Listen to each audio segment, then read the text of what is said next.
Hey, Merry Christmas. It's Christmas Eve and I'm kind of nostalgic around Christmas. And so I was sitting here thinking about where I've been and what I've done, and I was thinking about it a little bit professionally too. So I was thinking about what are the 2 or 3 points that I would like to share with y'all. The first one is really community.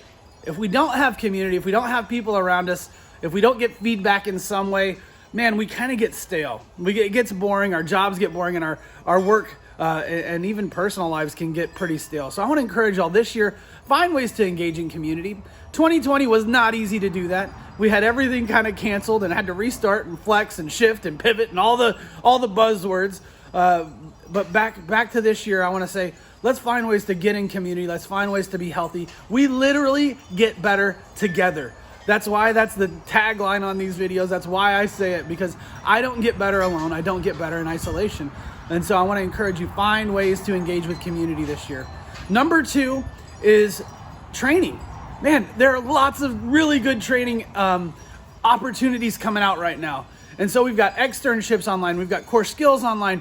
We've got the success and vulnerability team, which is really kind of doing deeper, harder, more nuanced work around some of these topics.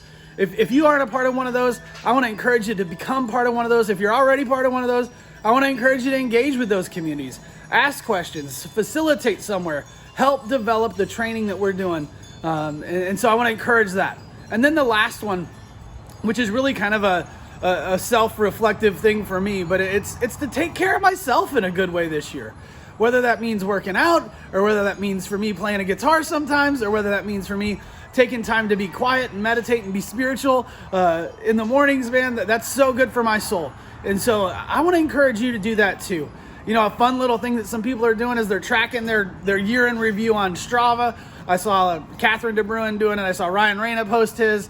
I've seen a bunch of other folks do it too. So maybe I'll do that. I think I might try to track that this year and be a little bit held accountable around my self-care. But I want to encourage you, man, we have to tune our instrument. We have to be healthy physically, because we do use so much of ourselves in this career that we have chosen, this therapeutic model that we're all kind of working from and talking about in this EFT Guy. So y'all, we get better together. I'm excited to see what 2021 holds, and I'm excited to face the challenges with you. Thank you for being with me on this journey. I sincerely mean that. Have a Merry Christmas.